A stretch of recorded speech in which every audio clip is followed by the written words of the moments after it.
Bonjour Vincent, Bonjour Fabien. on se retrouve régulièrement pour des analyses. Dernièrement, on a parlé du coronavirus, on est en plein dedans actuellement, les marchés actions ont dévissé. Et quelque chose que tu couvres, c'est les matières premières. Les matières premières, on dirait qu'elles ont réagi plus tôt au coronavirus que les marchés actions. Que peux-tu nous en dire? Alors en effet, on en a rapidement parlé déjà, que les matières premières en effet réagissent plus vite, réagissent d'abord en amont. Pas forcément sur les matières premières précieuses. D'ailleurs, avec le coronavirus, on voit que le cours de l'or, qui est normalement une des valeurs refuges les plus importantes, Ouais. ne progresse pas de façon importante et même depuis 3 séances est en train de baisser. Sur l'argent également, il y a une forte chute. Donc ce qui a réagi en premier, c'est en effet les métaux de base. Donc c'est le premier effet avec le cours du cuivre. Voilà, c'est un graphique qui est intéressant à regarder avec une chute vertigineuse d'environ une dizaine de séances qui ne s'est pas arrêtée. Pourquoi? Parce que le cuivre, 50% de la demande vient de la Chine pour ensuite produire pour le monde entier, Ouais. notamment. Donc on a vu directement l'effet et on pouvait s'attendre, pas forcément à une pandémie, mais plutôt à un ralentissement de la Chine, pardon. Donc le cuivre, c'est quelque chose que je suis énormément, que je répète souvent, qui est très intéressant à regarder pour essayer d'anticiper l'évolution économique de la Chine justement, ou en tout cas de l'industrie en Chine, parce qu'ils utilisent, comme je dis, 50% de la demande vient de Chine pour le cuivre. Ok. D'autres matières premières, ça va être notamment le pétrole, qui a beaucoup baissé. Alors, avec le coronavirus, est-ce que c'était le seul facteur? En tout cas, ça avait beaucoup baissé. Où en est-on actuellement là, sur le pétrole? Alors, rechute aujourd'hui, en effet, on a eu une petite hausse parce que le pétrole, au-delà de la demande, il y a également l'offre qui joue beaucoup et les sanctions américaines. Donc, au-delà de la Chine, beaucoup de gens comparent justement, en tout cas, ont essayé de comparer le SRAR et le coronavirus. C'était il y a 17 ans. La Chine n'importait pas autant de pétrole. Je n'ai pas envie de dire de bêtises, mais c'était dérisoire par rapport à aujourd'hui. 15% des importations de pétrole viennent de Chine. Donc, c'est à peu près 15 millions de barils par jour. On a à peu près 100 millions de production de barils par jour qui viennent de Chine. Donc, on a déjà 15% qui ne sont pas ralentis, qui sont quasiment à l'arrêt, puisque la plupart sont à l'arrêt. Donc là, voilà, on ne parle pas de ralentissement économique léger, on parle d'arrêt dans plusieurs régions. Et, il y a ça, il y a également l'offre importante. Donc sur le pétrole, il y a le coronavirus qui vient de Chine et qui pourrait être encore plus néfaste avec justement d'autres régions du monde qui est déjà abondamment fournie avec notamment les États-Unis, avec le pétrole de schiste. Et donc on a déjà une offre qui est extrêmement importante, une demande qui progresse légèrement, à peu près 1% par an. Et si là en plus on a des tensions extrêmement importantes sur la demande, en Chine et d'autres régions du monde, ça pourrait aller bien plus bas sur le pétrole, sur les deux pétroles. Donc en prenant ces deux facteurs, l'offre et la demande. L'offre est déjà beaucoup trop haute. Si la demande commence à baisser d'autant plus, on pourrait avoir d'ailleurs au premier trimestre, c'est ce que disait l'OPEP, une première baisse de la demande, non pas une baisse de la croissance de la demande, mais bien une baisse de la demande au premier trimestre en pétrole, ce qu'on n'a pas vu depuis 2009, depuis la crise des subprimes. Donc le pétrole, c'est effectivement extrêmement important à regarder. Ce qui nous permet également de jauger de l'activité, parce que le pétrole, c'est utilisé dans l'industrie, c'est utilisé pour les entreprises directement. Donc, le cuivre et le pétrole, c'est intéressant. Mais sur le pétrole, en effet, il y a d'autres facteurs. Quand on voit Donald Trump qui met des sanctions au Venezuela, ça a un impact immédiat sur le pétrole, bien qu'aujourd'hui, le Venezuela exporte peu de pétrole avec les sanctions qu'il y a déjà. Mais il y a d'autres facteurs. Alors que le cuivre, je vous invite à regarder justement le graphique. On voit bien que le ralentissement de la Chine est quand même on peut l'anticiper en tout cas. Donc voilà sur le pétrole. Il y a une autre énergie également qui est intéressante, mais qui a d'autres facteurs. C'est le gaz naturel. On en a déjà très rapidement parlé de cette matière première qui devrait progresser de façon importante. La croissance de la demande en gaz naturel est 3 fois supérieure à celle de pétrole. Voilà, pour quelqu'un qui vit sur Terre, on peut se rendre compte pourquoi. Voilà, le pétrole est un peu le mauvais ennemi. C'est fossile, c'est très polluant. Le gaz, c'est également fossile puisqu'on le récupère de la Terre, mais c'est beaucoup moins polluant et donc avec les mentalités qui changent, il y a cet engouement, notamment sur le gaz naturel, il y a cet engouement sur le gaz naturel. Et c'est une matière première qui est intéressante. En revanche, de la même façon, il y a une demande qui commence à être extrêmement importante. C'est plutôt stratégique avec la Russie, bien entendu, avec la Chine également et les États-Unis qui jouent un rôle tous les trois extrêmement important. Le gaz naturel, en revanche, pour le moment, ça sert énormément au chauffage ou en tout cas pendant l'hiver. Donc, il y a également ce point qui est important quand j'en parle justement dans les analyses que je fais. Il y a un point bas généralement, c'est un graphique très intéressant à regarder. Il y a un point bas en février généralement qui est observé. Pourquoi? Parce que on se chauffe l'hiver et on va restocker donc fin février ou en mars et donc on va racheter du gaz naturel et donc le point bas est généralement observé début fin février. Actuellement en effet, d'une part, il y a ce facteur de temps clément, il fait pas très froid, que ce soit chez nous ou dans d'autres régions du monde, donc les stocks sont utilisés moins rapidement. Et également, bien sûr, la demande qui vient notamment de Chine. Donc, le gaz naturel a tout de même cet aspect moins volatile par rapport à moins impacté par des sanctions internationales, par ce genre de choses, alors que le pétrole, on a vu en Iran, en tout cas le général iranien qui a été assassiné en Irak, tout de suite il y a eu un bond énorme qui n'a pas duré, mais il y a eu un bond énorme parce qu'on craint qu'il y ait des tensions et que ça bloque exactement. Le gaz naturel, voilà, à moins que vous explosiez un pipeline, bien sûr, hein, parce que la Russie essaie d'en construire un vers l'Allemagne qui déplaît beaucoup aux États-Unis, parce que également ils en font beaucoup. Mais c'est beaucoup plus rare de dire je sanctionne le producteur. Déjà, les États-Unis peuvent sanctionner la Russie, mais c'est moins impactant justement que de sanctionner des gros producteurs comme le Venezuela sur le pétrole. Donc c'est beaucoup moins impacté par ce genre de choses. Par contre, la demande va jouer, mais il y a ce facteur saisonnier. Donc, c'est aussi un actif qui est intéressant à regarder parce que il y a moins de risques justement que le lendemain il y ait une nouvelle sanction et justement que le prix parte comme ça. On est en baisse depuis un bout de temps. Bien sûr, il y a justement cet effet de consommation et donc qu'il n'y a pas de restockage, mais ça peut être un actif qui est intéressant pour éviter justement ces risques sur des sanctions ou justement directement sur la demande parce que c'est moins impacté que la demande de pétrole par rapport à la Chine. Donc voilà sur l'énergie, c'est deux énergies que je suis de façon très, très précise, mais qui ont quand même un impact qui est en tout cas une évolution qui est différente. Et dans l'avenir, ce sera plutôt sur le gaz naturel que sur le pétrole qu'on va aller. Ok. Une chose par rapport aux matières premières que je connais quand même nettement moins bien que les marchés actions ou que les devises, j'ai l'impression que des stratégies efficaces, en tout cas sur du moyen long terme, c'est de jouer les saisonnalités. Parce que c'est quelque chose de très récurrent sur les matières premières. Et puis il y a quand même des niveaux sur les grosses matières premières qui sont importants à respecter. Est-ce que tu es d'accord avec ça, toi qui as plus d'expérience sur le marché des matières premières? Alors, ça va dépendre de quelle matière première. Si on parlait du cuivre tout à l'heure, il n'y a pas de saisonnalité. Bon, c'est vrai qu'il y a plus de production peut-être ou de construction pendant les beaux jours, mais c'est plutôt si les PMI manufacturiers en Chine ils tombent, la production industrielle tombe, le cuivre, il y a de fortes chances qu'il tombe. En revanche, il y a des tendances long terme. Le gaz naturel, par exemple, on peut s'attendre, bien sûr, on va surveiller la progression de la demande, de l'offre, mais on peut s'attendre à ce que le prix augmente de façon plus importante que celui du pétrole sur du très long terme, bien sûr. Parce que la tendance va être plutôt, voilà, le pétrole, il y a des études qui montrent qu'on n'en aura plus dans quelques années, ou en tout cas, les habitudes de consommation vont plutôt se tourner vers le vert. Donc voilà, en regardant les grandes tendances là-dessus. Sur le cuivre, il y a également, au-delà de la production industrielle chinoise, qui est quand même dépendante, c'est le marché de l'auto, des voitures, le marché automobile. Pour construire une voiture à combustion et pour construire une voiture électrique, il faut 4 fois plus de cuivre sur une voiture électrique.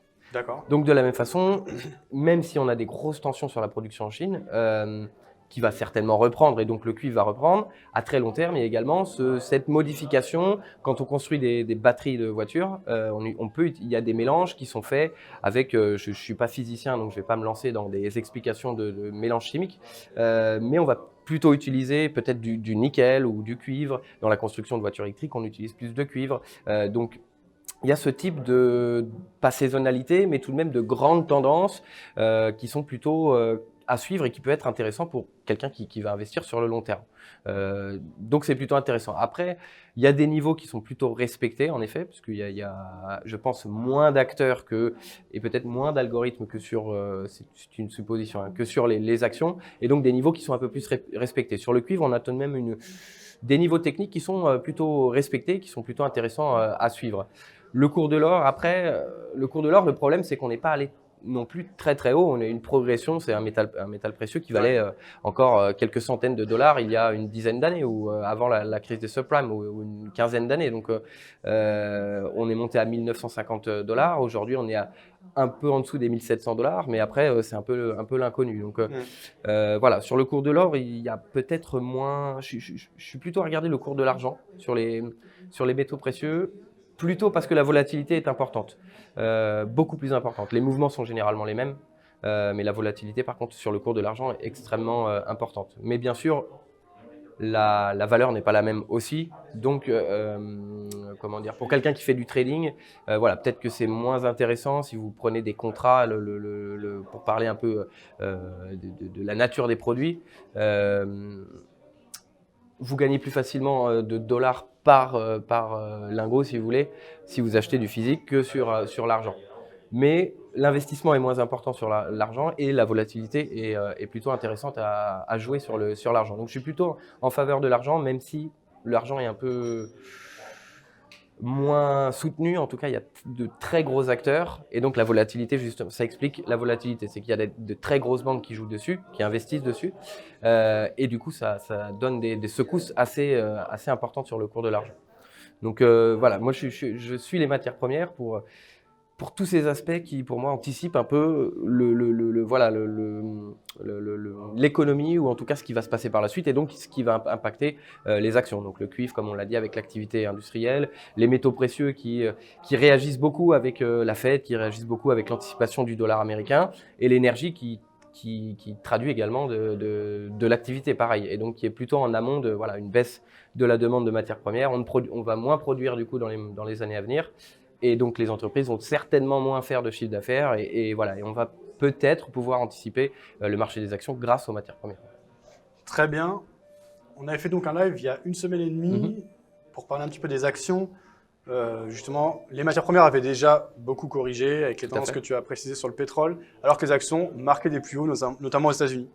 Depuis, ça y est, on a eu un retour à la réalité de la part des actions. En partie parce qu'il y a eu beaucoup de contamination en Italie, en Iran, et donc on voit que le virus évolue à l'international. Tu nous disais, ce qui va être vraiment important, là, ça va être les publications d'entreprises d'ici quelques semaines. Finalement, on a l'impression là que le marché action prend conscience du blocage de la Chine et du risque que comporte le coronavirus rapidement. Et en quelques jours, on a une dégringolade très brusque. Comment tu vois ça ? Alors en effet, mais on a parlé justement des résultats d'entreprise qu'on a déjà commencé à avoir. Apple, mais Apple, finalement, il y a eu très peu d'effets. Donc ça montre encore la décorrélation par rapport à la réalité, parce qu'on a quand même eu Apple qui a fait une alerte sur résultat. Foxconn, qui est l'assembleur de la plupart des sociétés technologiques au monde, qui est taïwanais et qui a beaucoup d'industries en Asie, qui essayait d'avoir une communication rassurante, mais il faut savoir qu'il produit, en tout cas qu'il assemble la plupart des produits d'Apple et d'autres sociétés. Apple qui a la plupart de sa production qui est là-bas. Ça n'avait pas l'air d'inquiéter les gens, parce que bon, sur le chiffre d'affaires, peut-être qu'il n'y a que 15% d'Apple qui est en Chine, mais si vous voulez vendre des produits, il va falloir les produire. Donc il y a quand même un problème sur la supply chain, sur l'approvisionnement, qui semble pour le moment pas être pris en compte par les marchés, seulement à regarder la proportion du chiffre d'affaires qui va être fait en Chine. C'est pas vraiment ce qui nous intéresse d'avoir le chiffre d'affaires. C'est vrai que pour le moment, à part certaines sociétés, c'est plutôt en Europe, aux États-Unis, où ça consomme plus qu'en Chine. Bien sûr, hein, c'est en général, mais c'est l'approvisionnement et la production aussi qu'il va falloir regarder. Pour revenir justement à la question, c'est en effet, ils commencent à prendre conscience avec d'autres sociétés qui commencent à donner des alertes sur résultats. On a vu SMCP, qui est une société dans le luxe accessible. Je n'ai pas les marques en tête, mais ce sont des marques que tout le monde connaît, que vous retrouvez un peu partout, et qui sont impactées d'abord par Hong Kong, avec ce qu'on connaît, mais surtout aussi par le coronavirus. Ils sont au plus bas historique actuellement. Donc c'est une société également qui a donné une alerte sur résultat il y a 2 jours, sans donner de précision en revanche, en disant que ça allait être plutôt un impact significatif sur les résultats. Et donc petit à petit, on parlait justement de cette échéance avant les résultats, en tout cas d'ici un mois peut-être, puis finalement on les a déjà. On a déjà des sociétés qui se préparent. C'est brusque, 10% quoi, en voilà. quelques jours. Est-ce que pour toi, ça y est, c'est pricé et on est au juste prix? Je pense que de toute façon, personne ne peut vraiment le savoir parce que ça dépend de l'évolution du coronavirus, mais qu'est-ce que tu penses de cette baisse là, en 3 jours de 10%? Je dirais que c'est plutôt par une... c'est un mouvement de foule qui a été réalisé par des algorithmes. On parle beaucoup du trading algorithmique. On parlait justement tout à l'heure de ce mouvement sur le CAC aujourd'hui, d'une descente de 2,4%, mais très rapide, et un remont ensuite. Parce que voilà, ça correspond à peu près au moment où on a su qu'il y avait un décès en France. Parce que justement, les algorithmes insèrent ce type d'information. Et si cette information sort, voilà, les fonds, ou en tout cas ceux qui possèdent les algorithmes, vont acheter ou vendre en fonction de ce qui va se passer. Mais en revanche, on est remonté immédiatement. Donc là, si on n'a pas... là, c'est plutôt, pour moi, c'est l'Italie, même s'il y a d'autres facteurs. C'est le facteur Italie. On a maintenant, en tout cas, on a découvert 150 personnes du jour au lendemain, et on a eu plusieurs décès, alors que jusqu'aujourd'hui, on avait quelques décès à l'international et notamment en Asie. Aujourd'hui, on a 150 cas dans une ville en Italie qui est bouclée. Maintenant, on en a plus de 300, et on a eu des décès finalement en Europe. Et voilà, donc ça joue beaucoup. Mais si on revient sur une communication, en tout cas si tout est bouclé, si justement la situation ne dégénère pas, je pense pas que ça va être la baisse qui va être faite tout de suite. Il faudra vraiment attendre de se dire l'impact. Déjà, on va baisser nos perspectives sur le premier trimestre, mais peut-être également sur l'année. Et une année de croissance qui est au ralenti, alors que justement on est sur des niveaux d'endettement extrêmement importants, il va y avoir beaucoup de défauts de paiement. Si on ne vend plus nos produits, on va avoir du mal à rembourser. Donc c'est un engrenage extrêmement important. La crise des subprimes s'est faite sur justement une augmentation des taux d'intérêt qui a amené les gens à ne plus pouvoir rembourser leurs prêts. Et donc les personnes qui louaient leur maison avaient également des prêts et ne pouvaient plus les rembourser. C'est un engrenage finalement qui a amené sur ces défauts de paiement, qui est un point important. Leur niveau d'endettement il y a 10 ans, c'est pas celui qu'on a aujourd'hui. Il est bien plus important. On est sur des niveaux qui n'ont pas du tout d'égal, quoi. Au niveau des États comme au niveau des particuliers, même si on fait plus attention, on voit les taux extrêmement importants. Ça favorise quoi? Ça favorise l'emprunt. Pour acheter des appartements, des immeubles, on n'aura peut-être pas une crise de subprime de la même façon. On apprend peut-être un peu, mais on apprend quand même de nos erreurs. Mais plutôt sur le niveau d'endettement, les États-Unis tiennent sur leur niveau de consommation, quoi. La plupart du PIB, c'est 70%, sans chiffre exact, hein, mais la plupart du PIB est réalisé par la consommation aux États-Unis.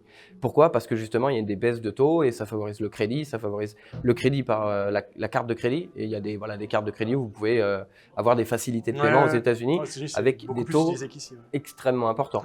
Je n'ai pas donné le détail, mais bon, il suffit de reprendre un crédit pour rembourser l'autre, et puis voilà, avec des taux extrêmement importants. Si un jour on arrête la liquidité, c'est comme le marché repo interbancaire overnight. Le marché américain, les consommateurs américains, ils fonctionnent de la même façon. Ils ont besoin de leur liquidité. Si on a plus, si on arrête, ça va poser problème sur les marchés financiers au niveau global, et ça va poser problème aussi sur la consommation. Et donc voilà, on arrive sur une réaction en chaîne. Donc pour répondre à la question, méfiance, attention à l'effet en chaîne. Voilà. On ne sait pas exactement où ça peut mener. Voilà, mais c'est pas des informations qui font bouger le marché de façon importante à cause principalement des algorithmes. Il y a bien sûr des gens comme vous et moi qui vont prendre peur et qui vont vendre ou acheter parce qu'ils sentent que ça va remonter. Mais là, pour le moment, on reste sur un niveau assez brusque. Voilà, la crise des subprimes, ça s'est pas fait en 10 jours, quoi. Ça s'est fait sur un temps, même s'il y a eu des mouvements extrêmement importants. Mais une fois que les gens voulaient retirer l'argent et qu'il n'y en avait plus, voilà, le Madoff, il s'en souvient encore. C'est ce qui amène aux pertes, quoi, finalement. Donc, pour le moment, on n'est pas dans ce phénomène de panique. Voilà, je vois pas on est sur une panique, mais qui est passagère. Donc, on a peur, mais on regarde un peu plus. Bon, on peut tenir encore. Voilà, le jour où où on commencera à faire, on va plus beaucoup vendre et du coup on va plus pouvoir rembourser, ou c'est plutôt là où voilà, où on en parlait justement, où c'est Là où on peut croire, c'est pas de l'information. Là, c'est voilà, on a les chiffres, on voit que ça peut être possible. Voilà, monsieur, vous pouvez pas rembourser.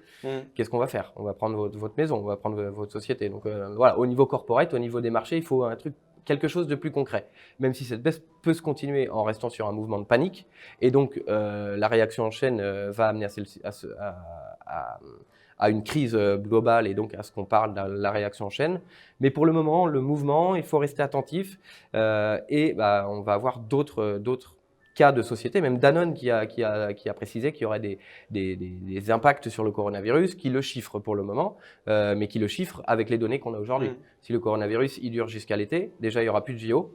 Jeux Olympiques au Japon. À Tokyo, ouais. Voilà, ils ont investi de façon extrêmement importante. Et de la même façon, il faudra refaire l'impact sur 2020 qui aura certainement un impact également sur 2021. Donc voilà, pour le moment, on est sur une peur, à voir ce qui va se passer et toujours à surveiller plutôt les sociétés que l'information d'un État ou l'autre en précisant, vous inquiétez pas, ça va. Très bien, merci Vincent. On retrouve ton travail d'analyse régulièrement sur la chaîne YouTube d'IG. En effet. Et, donc sur IG, parfois tu parles des matières premières, des fois tu as un point de vue un peu plus global. Je sais que des fois aussi tu fais la macroéconomie. Tout à fait. En tout cas, on retrouve ton travail également sur Twitter. Une chose, le 24 mars prochain, il y aura la nuit du trading, c'est la 5e édition. C'est ça. Tu as ça. suivi les 4 premières. Cette 5e édition, d'ailleurs, ça est dédiée au phénomène de bulle. Je crois qu'on se questionne, sommes-nous dans une bulle financière? Qu'est-ce que tu peux nous en dire? En effet, donc j'ai assisté aux 4 précédents, c'est des événements assez importants, en tout cas importants pour avoir de l'information. Si le sujet vous parle, et je pense qu'il parle à beaucoup de gens aujourd'hui avec cette bulle, avec cette hausse importante, c'est l'occasion justement d'une part d'avoir des conférenciers de renom. Ici, il y aura tout de même Bollinger ou d'autres personnes plutôt des connaisseurs, des techniciens, des économistes ou des analystes de qualité. Hein. Tout à fait, des économistes également, comme Christophe fonds, Barrault, des gérants de fonds assez importants, et également l'occasion de débattre avec nous, analystes, ou avec d'autres personnes qui s'intéressent au marché financier et qui ont également un avis. Donc c'est généralement dans des lieux plutôt sympas, et c'est une soirée qui se passe très bien et où on apprend normalement, si le sujet est intéressant, qui semble l'être, où vous apprenez beaucoup de choses et c'est le moment de débattre. Donc en effet, on espère retrouver beaucoup de monde à cet événement. Merci Vincent, je te souhaite une bonne soirée, à bientôt. À toi aussi.